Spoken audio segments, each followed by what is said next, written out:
Hello, मैं इसके सक्सेना आपकी केमिस्ट्री को आसान बनाने के लिए आज फिर एक नए अध्याय वैद्युत रसायन के 10 ऐसे प्रश्न जो बार बार एग्जाम में पूछे जाते हैं। तो इस वीडियो को अंत तक जरूर देखिएगा। आप अगर नए हैं हमारे चैनल पे तो हमारे चैनल को सब्सक्राइब कर लें। यहाँ पे आपकी केमिस्ट्री को पूरी तरह से तैयार किया जाएगा।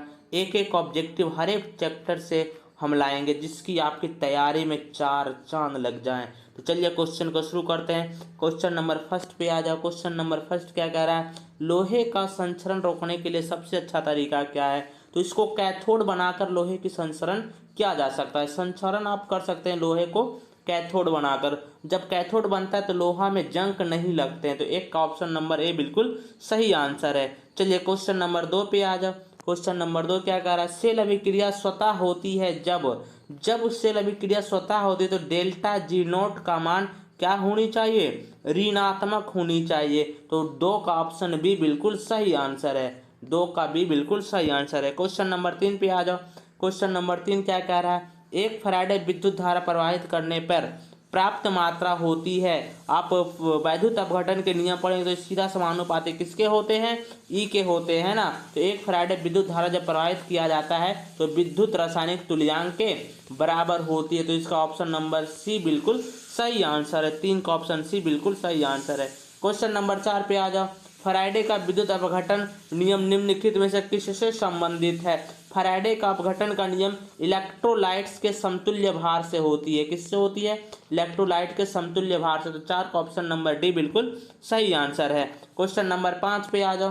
क्वेश्चन नंबर 5 है द्रवित सोडियम क्लोराइड के वैद्युत अपघटन से कैथोड पर मुक्त कौन सा होगा? तो वैद्युत अपघटन में 2 रड होती है ना, एक होता है एनोड, एक होता है कैथोड। तो कैथोड होती है निगेटिव और सोडियम यहाँ पे क्या होता है? प्लस में होती है ना। तो कैथोड पे मुक्त होगा तो सोडियम इसका बिल्कुल सही आंसर है। तो द्रवित सोडियम क्लोराइड को जब वैद्युत अपघटन कराते हैं तो वहाँ कैथोड पे कौन सा चीज जमा होती है? सोडियम धातु जमा होता है कैथोड पे। तो 5 का ऑप्शन नंबर बी बिल्कुल सही आंसर है। क्वेश्चन नंबर 6 पे आ जाओ। क्वेश्चन नंबर 6 का 96,500 कूलाम विद्युत कॉपर सल्फेट के विलयन से मुक्त करेगा। तो यहाँ जो द्रव्यमान मुक्त होती है तो वो होता है इक्विवेलेंट वेट बटा 96,500 कूलाम मल्टीप्लाई बाई आवेश। तो आवेश के जगह पे आप कितना रखेंगे? आवेश के जगह पे 96,500 कूलम रखेंगे। आवेश के जगह पे तो 96,500 कूलम से ये दोनों कटेगा। और यहाँ पे किसका लेना है? कॉपर का लेना है इक्विवेलेंट वेट। तो कॉपर का इक्विवेलेंट वेट कितना आएगा? कॉपर का इक्विवेलेंट आएगा 63.5 बटा कितना होता है? वैलेंसी 2 से भागा देते हैं तो यहाँ पे कितना निकल कर आ जाए? 31.76 ग्राम आ जाएगा। तो 6 का ऑप्शन नंबर बी बिल्कुल सही आंसर है। क्वेश्चन नंबर 7 पे आ जाओ। क्वेश्चन नंबर 7 क्या कह रहा है कि लिथियम क्लोराइड है, सोडियम क्लोराइड है, पोटेशियम क्लोराइड के अनंत तनुता पे समतुल्यांक चालकता पूछ रही है, क्या होगी? तो समतुल्यांक चालकता क्या होता है? KCl का सबसे ज्यादा होता है, फिर NaCl का, फिर LiCl का। तो 7 का ऑप्शन नंबर बी बिल्कुल सही आंसर है। चलिए क्वेश्चन नंबर 8 पे आ जाओ। क्वेश्चन नंबर 8 क्या? फैराडे का विद्युत विच्छेदन का द्वितीय नियम किससे संबंधित है? तो ये होता है वैद्युत अपघट के समतुल्य भार से संबंधित होते हैं ना। फैराडे का द्वितीय नियम वैद्युत अपघट के समतुल्य भार से। तो 8 का ऑप्शन नंबर बी बिल्कुल सही आंसर है। क्वेश्चन नंबर 9 में आ जाओ। कह रहा है कौन द्वितीयक सेल है? द्वितीयक सेल कौन होता है? लेड स्टोरेज सेल को हम लोग क्या बोलते हैं? द्वितीयक सेल बोलते हैं। लेड संचायक सेल ही होती है द्वितीयक सेल। तो ऑप्शन नंबर 9 का सी बिल्कुल सही आंसर है। क्वेश्चन नंबर 10 पे आ जाओ।